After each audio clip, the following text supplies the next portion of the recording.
What's crack-a-lackin' YouTube? Cosmos here, bringing you some more Joust-related content. Today, we will be talking about how to build the Mage class in Joust. Very jam-packed subject.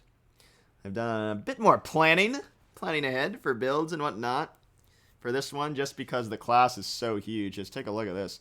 Like, look how many mages there are. What's this? 1, 2, 3, 1, 2, 3, 4, 5, 6, 7, 8, 9, 10, 11. 34 mages in the game compared to any other class. They're just way less gods. So there's just like a lot more that you can do with a mage. There's just a lot more styles, a lot more build paths, that type of thing. So this video could use some serious planning, which I did.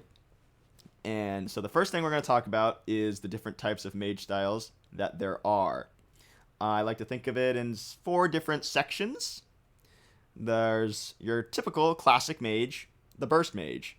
This includes gods like Scylla, Baba Yaga, Tiamat, Kukulkan, mages that are just trying to dump really high damaging abilities on you. That's their entire job. They just build full power, full pen, that type of thing, and they just boom, boom, boom, explode you.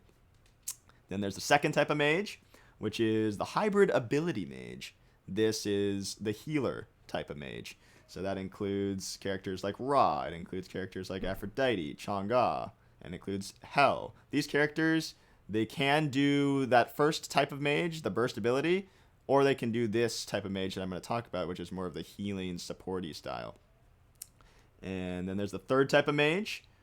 One of my favorite types of mages in Joust. You pretty much will only use this type of mage in Joust. And that's the Tanky Animosity hybrid mage. This includes characters like Chronos, Ao Kuang, Zhang Kui, those types. And those are my favorite to play, I'm not going to lie. Those ones are a lot of fun. You're just like a third frontliner, and they're very effective when a team picks like a heavy dive comp, and you just throw a mage at them that will dive them back. So it's like, oh, what do they dive now type of thing. And that's a very interesting one that we'll get into. And then there's the last type of mage, which is a mage you shouldn't be playing in Joust if you want to win and have a lot of success, but it can be fun. And I'll touch on it just to, make sure we're not excluding any mages from the video. And that's the basic attack mage, which is kind of like the mage I just talked about with Tanky Animosity, because I am going to build those types of mages a little bit more auto attack since it is an Animosity build. But, just your standard basic attack mage, like Freya, Olorun, those types. You can build Sol and Chronos a bit differently and make them more of that Animosity tank. Olorun can kind of do that too, but Freya and Olorun are typically going to be your basic attack mages that we're going to talk about. So those are our 4 classes. Let's get right into it, and we'll start off with the first type of mage, the Burst Mage. Poster child for this, Scylla. Possibly, very likely, the best Burst Mage in the Joust game mode. Let's get into her build. So this is for all the Burst Mages. This is just a nice, easy build that you guys can follow. Starter items up here. For these types of mages, you're typically only going to go with either of these 2 starters, Sands of Time or Conduit Gem. So it's kind of preference, it really is. I personally prefer Sands of Time pretty much every game. I don't even build Conduit Gem. And if you're going to build Conduit Gem, you're going to turn it into Gem of Focus. If you build Sands of Time, you're going to turn it into Pendulum of Ages. You're not going to turn it into Alternate Timeline, rarely ever, unless you really feel like it could be effective. And in that case, of course, just build whatever you think is going to be the best later on. But so my typical start for a Burst Mage build is going to be either this, or it's going to be this. And I'm going to put 1 health pot as well for that.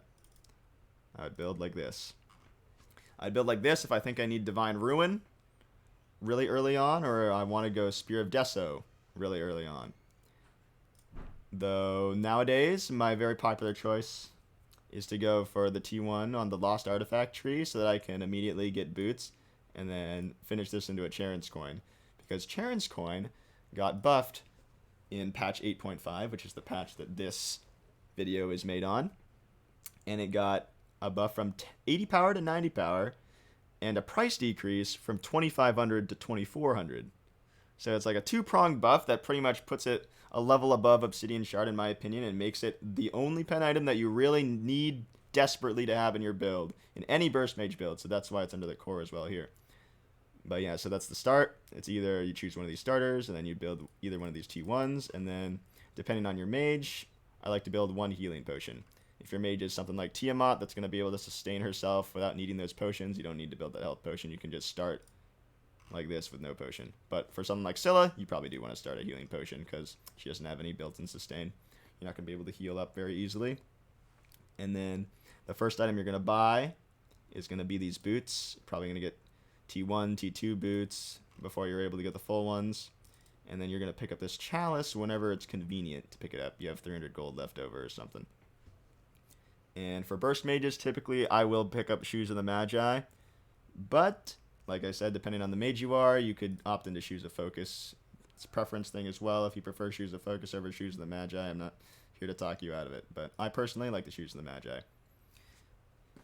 So now onto the core. We just kind of touched into that a little bit with the Shoes of the Magi, Shoes of Focus thing. Preference, once again, just like Conduit and Sands of Time. And then you're going to need to have Charon's Coin, and I put Divine Ruin here because if you're against heavy healing, you always want Divine Ruin. Always. Unless you're Kukulkan. If you're Kukulkan, or a god that you think can just instantly blow someone up, and the healing doesn't even matter just because they'll die so fast, because you're throwing really massive burst abilities, then you can think about not building it. But 99% of the time, you want Divine Ruin if you're against heavy healing.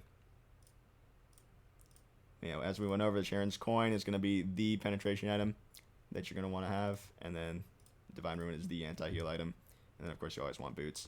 So you don't have to build these like one right after another like this, but you do typically want at least these two, and then you do want this if it's healing somewhere in your build. And as we went over, you can start with this, or you could start with this. So, you know, this is a really solid build, really solid mage build that you can go with every game. Now onto the damage items that you can go on these Burst Mages. Spear of Deso, very strong item right now. Soul Reaver, very good for stealing or taking down those really high health targets, those tanks, dealing like extra 100, 150 damage in those later stages of the game to them with the Soul Reaver. Kind of like hitting them with extra 20% damage every time you hit an ability on them. Rod of Tahuti has 10% pen, really high power. It's just an amazing mage item. And then Soul Gem, depending on what mage you are, it can be core actually in some mage builds, such as Janice, those characters that utilize Soul Gem really well. Merlin is another notable one for the Soul Gem. Scylla can use the Soul Gem, but you don't really need it. And so those are going to be your typical damage mage items to look at. There are a few other ones that are of notable mention that you could build, such as Staff of Mirrodin. There are some niche mages that can use Staff of Mirrodin really well, such as, let's say, Agni. You use your bomb, and then you get like a double dash, or you get a double 2. Yeah, you got to be a little bit more careful with him because you don't want like a double stun or anything. But Staff of Mirrodin can be really nice for very particular mages. Maybe you're Janice, and you ult, and then you throw 2 2s, because Janice has, you know, a little bit of lack with abilities that deal damage consistently. And then another one that you could look at would be Chronos Pendant. This one is one that you're not going to build with Sands of Time, so I personally am not going to talk about it very, very much. But if you want Conduit Gem, then you can go the Chronos Pendant build. There's a very popular Conquest build that would work in Joust as well, that you go on Janice, where you go Conduit Gem, Power Boots, Chronos Pendant, Soul Gem, and then Staff of Mirrodin. And the reason why you want the Conduit Gem over the Sands of Time there is so you don't like overcap your cooldown super heavily. And of course, Janice will be able to get Gem of Focus and get a lot of value from the movement speed from that, since he's already moving so fast. Moving even faster. And another niche one is Ethereal Staff, is Book of the Dead. This is kind of like a Kukulkan specific item, because he's able to stack mana up. Kukulkan, of course, is another niche item he brings into play, is Book of Thoth. He's kind of the only character that really uses Book of Thoth extremely well. You can do it on Baba too. She stacks that pretty easily. But usually that raw power isn't extremely valuable. Spear of the Magus is another one. It got buffed recently. Got a 12% magical lifesteal buff, so perfect for Anubis if you're going to play Anubis. And then, of course, Anubis brings into the fray Bancroft's Talon, Typhon's Fang, but these are all like very niche. Very, very niche. items that you could build on, you know, very specific characters in very specific scenarios. And then the only other item I wanted to talk about for the power slot, it's kind of niche, is Warlock's Staff. This one's a very interesting one. It gives 145 power when you finish the stacks, and a decent chunk of health. I think it's, 225? Yeah, 225 health. So, and it gives 10% pen, in addition to, you know, just a little bit of extra mana. Not too bad. So this item can make you pretty tanky, but on the flip side of that, you could just buy Ethereal Staff and be pretty tanky. And you'll probably get more health out of Ethereal Staff. In fact, you will get more health. You'll be missing out on the power and the pen, though, so... A lot of the time, you wouldn't go Warlock Staff, but, you know, it's another one of those niche items. If you're like, oh my gosh, I could really use a Warlock Staff here. Sometimes it can be good, and that can be good on a lot of different mages. You can build it on pretty much any mage, Burst Mage, that you feel you need a little bit more survivability on. But once again, E-Staff is also an option, and you won't have to worry about it as much with that. You probably aren't going to put both of these in the same build. Alright, but moving on, past the damage items, we can move into some more defensive items. So you're not buying these items to deal a lot more damage, but you're looking into a bit more tankiness. I have Warlocks on there. It might not need to be on there. I just talked about it pretty heavily. It's more of a damage item. You don't really buy this to be tanky. But E-Staff is an extremely defensive item. It gives you a lot of health. You steal so much health from those tanks. Like, you buy this, like, third or fourth item, you're already stealing 150 to 200 health from the tanks. You get later on, and you're definitely stealing over 200 health from tanky targets. So if you're against, like, double frontline and you need some more survivability, this can help a lot. If you're playing something like Thoth that doesn't have a very, very reliable natural escape, they picked Fenrir, the Ethereal Staff is going to go a long way with helping you survive. Mantle of Discord is a decent last item to pick up if you really need that defensiveness. Once again, I go back to the poster child Thoth. It's very hard for him to escape. Something like Hebo, very hard to escape. You can slap this Mantle of Discord on as like a 5th, 6th item or in place of your boots if you're really feeling like you need that extra survivability.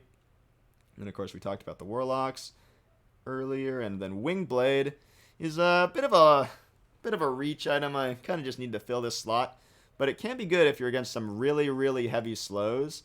And let's say you've got like this far in your build is a decent place to go Wingblade if you really feel like you need it.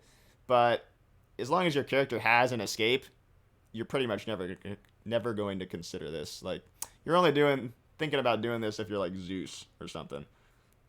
And something like Zeus, you might go something like Bancroft's here, and then, you know, just slap a Wingblade on it. And that can be effective very situationally. Then relic-wise for the Burst Mages, and for pretty much all the mages, it's going to be beads. This is the best relic in the game. Beads. You don't beat beads unless you're Blink. Then you could beat beads. But you're always going to want that beads pretty much every single game. Or you're going to want an Aegis with a shell, depending on the CC they have. But beads is never going to be bad. Never, ever. And then if you're a very aggressive mage, you consider the Blink. The Aegis, just touched on it slightly, but, you know, it's kind of like the same thing as the beads. Just very defensive, block a lot of damage, very vulnerable as those Burst Mages to just having somebody slide in on you and deal a lot of damage. It takes out a massive portion of your health, or you're getting hit by an enemy mage ability or something. That Aegis can come in real big. The Blink is for more aggressive plays. You're playing Scylla, you're playing Chang'e. You want to just get the jump on someone and get a really big burst out.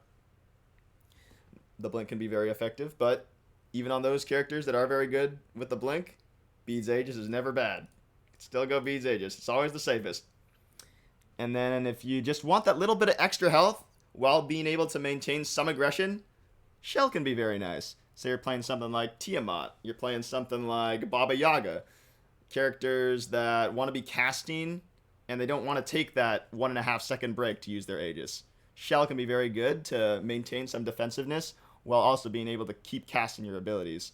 And it can be good against a lot of assassin-y comps where they're diving you, but you'll be able to return a lot of damage because they're assassins. So they're not that inherently tanky. Sea Omen, have a good one. And then Consumables, last thing we need to talk about for the Burst Mages. Potion of Power can be very nice when you're like going to end a game. You just have 500 gold left over. Or, of course, when you finish all your item slots, building a Potion of Power, like, let me just fill up the item slots with no particular rhyme or reason to the build. that it is. Like, you can build a power pot here now, because you're probably not going to be able to get level 20 when you're at this point in the build and not have 500 left over. Then, of course, 3K pots is for hyper late game. If you don't plan on selling your boots, it's fine. If you do plan on selling your boots, of course, you want to pick up that elixir of speed and sell those boots for a really situational item. Though I recommend saving up for 3K pot if you don't need that situational item real bad. Like, you're like, oh my god, I really need the Staff of Mirrodin. Like, go for it, you know? Or, oh my god, I really need this mantle. Go for it. Go for the speed pot. Skip over the 3K for until you get that. But if your build is doing just fine, I would recommend saving up for this. Then wards. Talk about wards every video. It's pretty much the same for every class. You just get these when you're trying to pressure fire or you're really worried that they're going to find you around corners. Wards can be very helpful. I like just picking up wards when I have like 50 extra gold. Slap a ward down in a spot that I'm kind of scared they might show up at. Or block those 3 entry points to the Demon King so that it's hard for them to get in on you without being seen. And then Chalice of Healing. Very notable. Chalice of Healing is another kind of like all-class type item. Since Joust is so poke-focused, you're just trying to pick someone off. This extra bit of healing, 750 health every back, is very helpful. But there are characters that don't really need it that bad. Like Baba Yaga, she's got passive healing from her house. You don't really need a health chalice on Baba, in addition to she's got her potions that she needs to store in her back pocket. And if you buy a health chalice and you have the potions in your back pocket, you have no room for wards. So it can become a problem. So you really don't want to get a health chalice on that character. But on a character like Kukulkan, character like Scylla, you don't have any natural health sustain, you probably want to pick up this chalice. Even if you have like a soul gem. If you're stacking lifesteal, you don't really need this. So if you're planning on building Bancrofts, Boots, Typhons, don't buy this. But you know, if you need the sustain, get this. Alright, so that about does it for Burst Mages. We will now be moving on to Hybrid Ability Mages, which are the healers. Fancy way of saying the healers. So, these gods, as the name states, you're going to want to build them a little bit more tanky. They can be built as Burst Mages if you want to go that route. But more often than not, you're going to find out that they're more effective with a little bit more hybrid. The starters are about the exact same as the Burst Mages. You can choose either Sands of Time or Conduit. And there are actually 2 different starts you can go. You can go the starter with a T1 Lotus Crown, because, of course, you're a healer. Lotus Crown is extremely good on your character. Or you can go the starter item with a Shoes, a Tier 1 Shoes, so that you can try to finish your boots before the red spawns. It can be very nice. I personally prefer the T1 Lotus Crown for that extra tiny little bit of tankiness. 10 power and 20 prot. Which is real nice. 20 Fizz Prot. Because as the physical, or as the healer, you're going to be getting dived by their physical. Probably, if they have one. If they have an assassin or a warrior. It's going to be, you're going to be the main target. You're the healer. They don't want you to heal the team. So you are going to be a priority target, and you're going to want that survivability. You could go Conduit Gem. Like I said earlier, not really a fan. Especially on healers. But you can go it if you prefer it. Core items. Shoes of Focus. You don't really want to consider any other shoes, except for maybe reinforced shoes in very niche scenarios. But typically, 95% of the time, Shoes of Focus. So I'm not even going to talk about reinforced. Lotus Crown. You want to finish this item. You want this item as a healer. The value you get from it, increasing not only your prots, but anyone you're healing's prots by 20, in addition to effectively 80 physical protection, and MP5 that you desperately need on a healer, and then even just a little bit of power. It's just such an amazing core item. Like, you build it right after boots, or before boots even sometimes, and you just feel extremely tanky. Sometimes I actually do, like I start like this, and then I finish this before I even touch boots, and that's in matchups where I feel as if I can't run away. Like I'm against a Fenrir. Like, he's gonna hit me. Whether I like it or not, I can't outdistance him by having boots. He's going to hit me, and it's going to hurt. So I'm going to buy Lotus Crown before I buy boots. And that's just a judgment call. And then the other 2 core items, Rod of Asclepius. You pretty much want this every single game on a healer somewhere in your build. You don't need to get it like right here. You can get it later down the line. But boosting your healing, having someone to boost your healing is pretty amazing as a healer. In addition to that extra movement speed and health. Very effective stats for healers. Though you don't have to build it if you have somebody on your team building Caduceus Shield. Because these two don't stack, Rod of Asclepius and Caduceus Shield. But you do want some kind of increased healing on your team as a healer. And then the only other core item is the Chalice of Mana. It's kind of like the Chalice of Health of healer class. And the reason you want that on the healer is because it just acts as your Chalice of Healing. You know, since you're a healer, you can heal. You can do your Chalice of Healing thing, but with your abilities. And to have more abilities, Chalice of Mana. I like it a lot. Damage items. Charon's Coin is going to be pretty core. I could have thrown Charon's Coin up here. It's super core, actually. Yeah, I should have. I could have put it in place of Rod of Asclepius, because sometimes you don't want Rod of Asclepius, but typically you do. And you want Charon's Coin somewhere in this build. Don't need it early. And then Rod of Tahuti is a very nice damage item. It's going to be an amazing damage item across the entire mage class, no matter what you're building, really. Chronos Pennant is notable. If you're going Conduit Gem, Chronos Pennant's a lot more notable. Or if you could even start Benevolence. I don't really want to promote the Benevolence build, because I don't really see it working out that great. I don't know. I'm not a big supporter of it. You could go Benevolence Compassion though if you really wanted to. And then a Chronos Pennant can be very nice. But Chronos Pennant with Sands of Time, which are turned into Pendulum of Ages, is kind of iffy.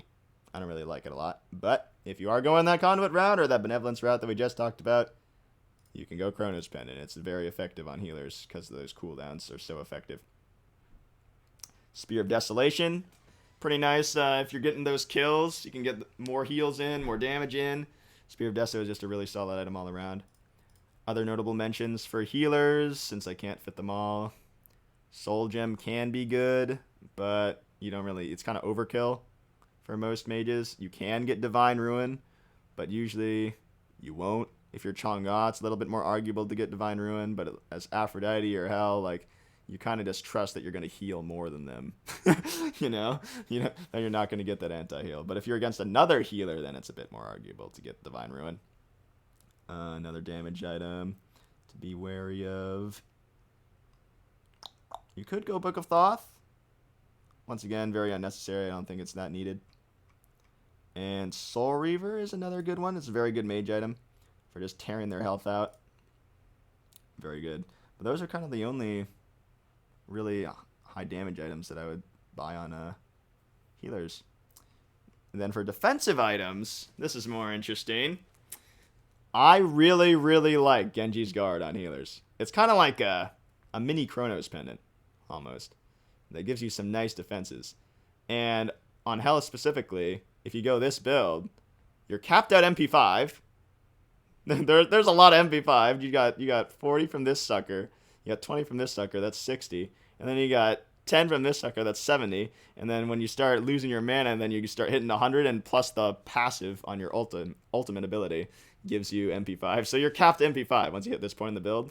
And you have a lot of physical protection, a lot of magical protection, and you do not need a lot of power on healers to get healing, especially on Hell. On Chang'e and Afro, bit more arguable to not go Genji's Guard, but you can get it later down the line if you really want that tankiness. Ethereal Staff, another extremely notable defensive option to buy.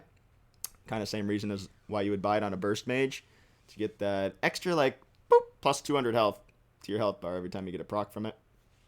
Mantle of Discord, same reason as Mantle of Discord on Burst Mages. You just want a late in the build, nice little defensive spike. You can get it instead of boots, because you're going to buy Shoes of Focus. It's a pretty nice substitute, 10% cooldown still, and then you have the defensive stats. But you typically want to get this later. Genji's Guard is kind of the only one that you can get really early on and have it feel good. And then Voidstone is another notable one. It gives you Pen. And it allows you to be in that fight a little bit longer. It allows you to be very tanky. Kind of you do it at this slot, as the same slot as the Genjis. Typically you don't want to go like both of them though. I prefer the Genjis myself. but you can do the Void Stone if you want. And I think that does it for defensive. Relic-wise, it's pretty much the same relics as the Burst Mages for the exact same reasons. Beads, always good. Pretty much one of the best relic in the game, arguable, along with Blink. Just frees you from that CC and just allows you to make aggressive and defensive plays. Aegis, same reason as Beads, pretty much. It just doesn't give you the CC immunity. It's that immunity to damage that's really valuable. So these are normally what you're going to get. But if you're feeling like you can get it real aggressive, you can go Blink on any of the healers. Specifically, Chang'e is very effective with that Blink. Go Blink Beads.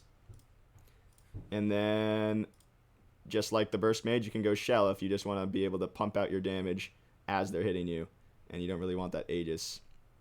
Though you could go both of these two as well if they don't have like a really heavy CC and you just want a lot of survivability.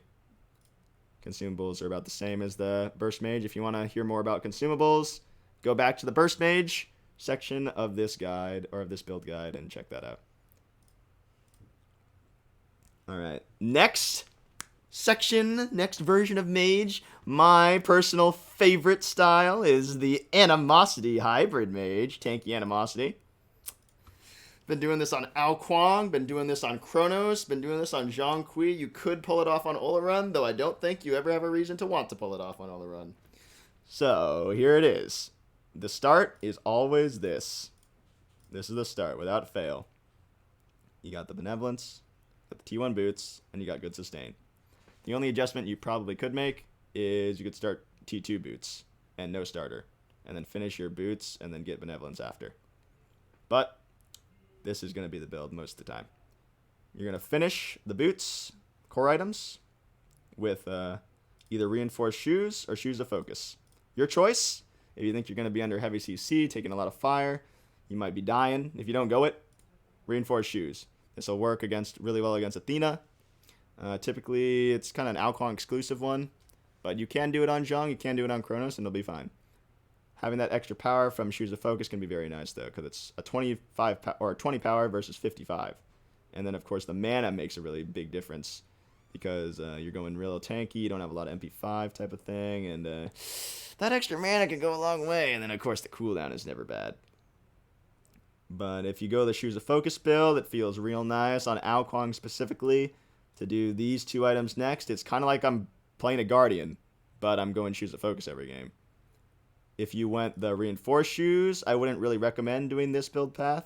I would more recommend going Pythags as your core here, because you got the tankiness. Now you just need a little bit more damage, so you can kind of mix it up a bit with the core items you go. This is a really good build for Ao Kuang specifically. For Chronos and Zhong, you can do this, and then not go the Pridwen. Chronos and Zhong don't really use Pridwen extremely well. But for Ao Kuang, the Pridwen's going to be very nice. And then, of course, if you went the Reinforced Shoes this build, that's the core. That's the core. E-Staff is also a core item that I just couldn't fit up here. And you want to get that after you finish the other core items, though you can build it a little bit earlier if you feel like you don't need one of the items, one of the stats. You could go like this if you feel like you don't need Pridwen. Or you could go like this. Or like this. It's a really good one. I did this on Zhong the other day. It was really effective. You got nice tankiness, nice health, nice pen, and then you're stealing their health. And you got maxed out CDR, or CCR with this. Very nice. It's not here? I don't know. She might be. And then Demonic Grip is another kind of core item, but it's not one that you're going to get extremely early, so I just put under the damage section here. Gonna want this pretty much every game, no matter which of the tanky Animosity mages you're playing. And you're going to want it over Telkines. You want it before Telkines. If you go Telkines, you want Demonic Grip first, even if it's Zhong. And that's just because it will give you more DPS overall. Because Telkines is going to benefit a lot more when you have a lot of power. And with these builds, you don't have a lot of power. And then another damage item, though can be argued that it's more of a defensive item, though you are buying it so that you can do more damage, is Toxic Blade. Can be very nice if you're against heavy healing comps, though a lot of the time I find it not necessary. My typical Ao Kuang build will look something like this. And that's it. You turn that into Animosity and you're set. And that's kind of the cookie cutter Ao Kuang build if you just want a Ao Kuang build to use. Defensive options. Witchblade, Stone of Fall, Mantle Discord, and then this obviously isn't a defensive option. I just ran into slots on damage. The Telkines. Telkines I like to have super late in the build if you want that. Mantle same. Stone of Fall. These are the only... This is kind of the only type of build style, play style you're ever going to build Stone of Fall. You can get this in place of boots. Though I don't build it. But this is... If you were to mention this item to build anywhere, it's here on this style of god with this playstyle. And then Witchblade's very effective if you're against, say, 2 gods that have really heavy auto attack. You can mix up the core a little bit, and you can go something like this, or something like this. Earlier the better, the Witchblade. Even though, you know, they are going to be scaling up in attack speed later on in the game, and Witchblade's going to just rise in value. And then if you go the Witchblade build, you can kind of go mix up a little bit. Usually it would take the place of Pridwen, so you go something like that. Or, you know, depending if you want more damage, you can go something like that. You just kind of like stick the Witchblade into the build. And that's it for those. Relics. Beads. Do I need to explain it further? Just amazing for aggressive or defensive plays. Blink. Kind of the same thing, except usually more aggressive than defensive. It allows, especially for Ao Kuang, him to appear right in front of you, which is where he has a really big advantage if he's able to get up on you without you noticing him and taking a lot of damage before he's able to do so. You could go Sunder if you think you can sneak up on them without the blink. Or on Chronos, who's just very fast innately, so he's able to catch up to you. And then Shell, for the same reason as... you don't ever build Shell, to maintain aggression while still having a defensive option. And then Consumables, if you want to learn about Consumables, go back to the Mage Burst section of this build guide. So the only type of character we have to talk about is the basic attack Mage, which I don't think you ever want to play in Joust. But you can do it, and we will talk about it. So we're going to make this section probably a little bit quicker since you pretty much want to avoid this entirely. It consists of basically just Olorun and Freya, because you can build Zhong and Ao Kuang and Soul and Chronos, different styles that are just better than this style. But Freya and Olorun, they just don't use those other styles as well. So on these types of characters, always Gilded Arrow starter. And then you're going to choose one of these tier 1s to go. You can rush boots, try to get this before the red buff spawns. You go 1 health pot. Or you can go tiny trinket. You don't really need a health pot, though you can get it if you really want it. And then you're going to finish boots first. That's the core. And then these items, you don't need them right away, except arguably Pythags if you want to go Pythags.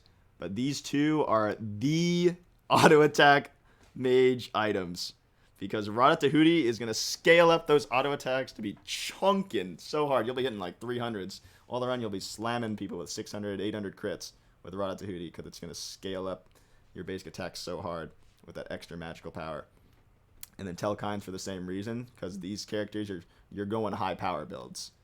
And Telkines is going to give you a lot more value than it would in the Tanky Animosity build.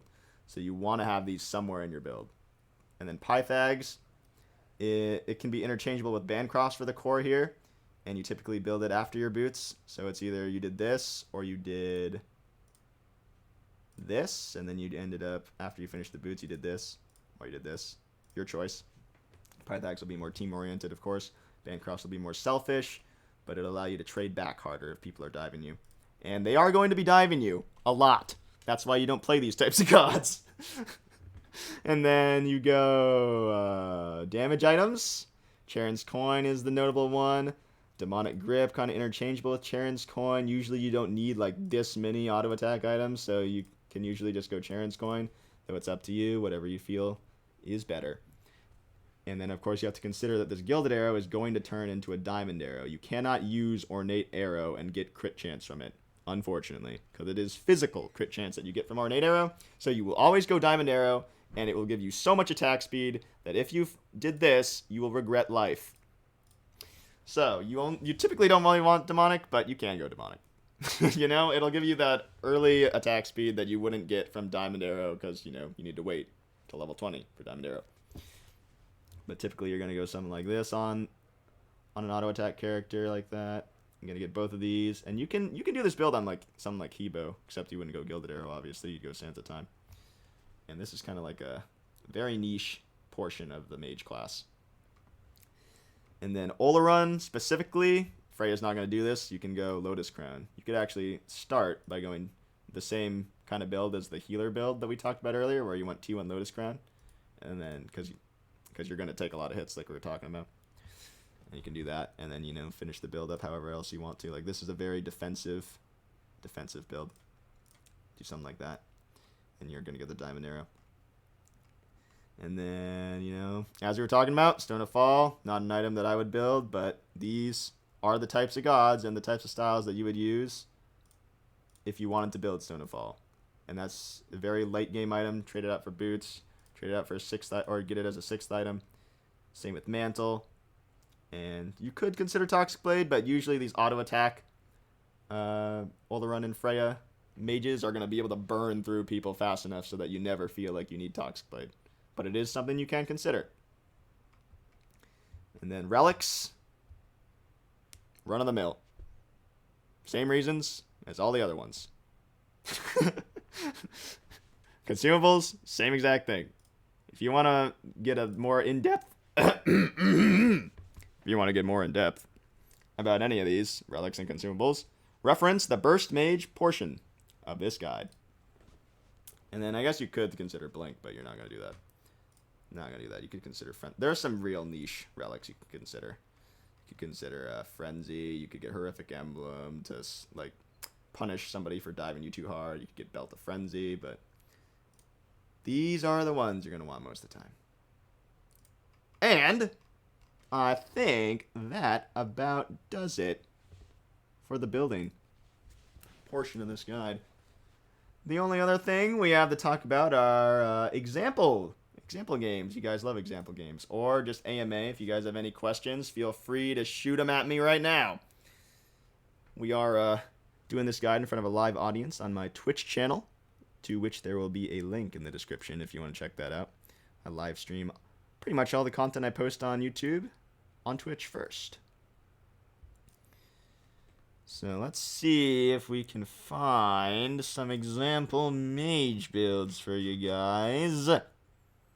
I'm sure I have an Alquang up. Tanky Animosity is kind of my specialty. Tanky Animosity here, you see I went the tank boots, and then I went the Pythags, because I went the tank boots, didn't really want another extremely high defensive option. I was going straight into the E-Staff, and then I was going to finish this build up with Pridwen, probably, Demonic, Animosity. Easy. Easy as pie. Here I got a little bit further in the build. I went cooldown boots, because I had two really tanky buddies on my side that I felt like I didn't really need to get tank boots for. Also, I got an early kill, so I was starting to snowball a bit, and I was like, oh, easy. Go for the shoes of focus. I went the Thieves, which I really, really like on especially Alquang Chronos. And then I was starting to go up Pridwen, but then my next back I had enough for E-Staff, and I was like, screw Pridwen, I'm getting E-Staff. And the next back I had enough for Demonic, and I said, screw Pridwen, I'm getting Demonic. And the next back after that, I had enough for Animosity. And I said, screw Pridwen, I'm getting Animosity. Animosity, all those items, if I have enough gold for them, I am going to buy them before Pridwen. Though I do have a 10% CDR, so not too bad. But yeah, this is the standard build right here for Alquang. As Zhang or Chronos, you pretty much just don't have this and you have something else. That's it for the Animosity. Eset is a Burst Mage? Yes. Yes, she is. Eset definitely counts the Burst Mage. I can go through the mages if you want real quick and tell you. Burst Mage. Tank Mage, super niche, though you can build Burst. We didn't really talk about an extremely tanky mage, but that's extremely niche. Lifesteal Mage, He's also super niche. These guys don't count. Animosity, healer, burst, burst, or healer. Healer or burst. Tanky animosity. Burst, burst. AA mage. Burst. Burst. Burst. You can build this guy more tanky though. That's why it's... Oh, not burst. Burst. Burst healer. Burst. Burst. Burst. Burst. Burst. Burst. Auto attack. Burst. Bursty auto attacker. Burst or healer. Burst. Burst.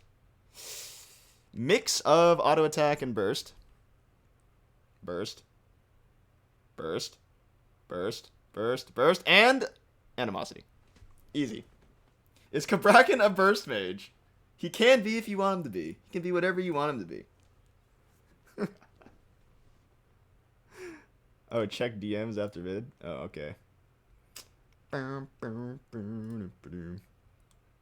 I'll check after. But yeah, Burst Mage, or let's go to the Healer Mage. I've been playing a lot of this character. Here's my build. Just start off really tanky and just get more tanky. Let's see if I can find one where I got a little bit further. Yep, went the Charon's Coin. I was going Soul Reaver. Pretty much always want Charon's Coin there. But yeah, just going like a very similar build path every single time. Beautiful, beautiful. And yeah, for this one, we don't really need to do the example builds as much because I kind of split up the different types of mages you can do. So I guess we'll just find one Burst Mage game and call it a day. Scylla, here I looked at their team, didn't need Divine. So I went tier 1 Charons first, finished my boots, finished my Charons, and then I realized that we were snowballing a bit, you know, we were up 13 kills to 1 by the end, so I ended up going Spear of Deso, and then I was getting Rod after. In this game, I didn't want to go Charon's Coin first. I just felt like we were going to be able to get a lot of kills here. And Spear of Deso, just the raw stats without the kills, is fine too. So I went Spear of Deso T1 with Sands of Time, finished my boots, got my Spear of Deso, and then I just went Rod, because for that extra really big burst damage, I saw that they were building some Aussies, some Soul Gem. Fenrir has his 2 lifesteal, so I slapped on a Divine Ruin. In this game, I actually was opting into Magi's because I felt like I had enough damage, didn't really need anything more, so just throw on a situational item right there and be doing just fine. Though I could have gone literally anything there and been chilling. Here, that doesn't count. I was trolling this game. Nope, don't look at that one. This game, for Scylla especially, and on most Burst Mages you can do this, you just click the Magic Focus tree, the one with Spear of Desos, Spear of Magus, or Spear of Deso, Spear of the Magus, and Divine Ruin on it. And you can just buy boots and all of those items on that pen tree. Just the flat pen build. It's really effective. But this game, I went for the Deso. I didn't do the Charons. Only one tank, really. Don't really need to worry too much. I'm going to be hitting these guys a lot. So I went the Deso Rush, though I got boots first, of course, into Deso, Divine Ruin, because I saw this guy picked up an Aussie, this guy had a Soul Gem.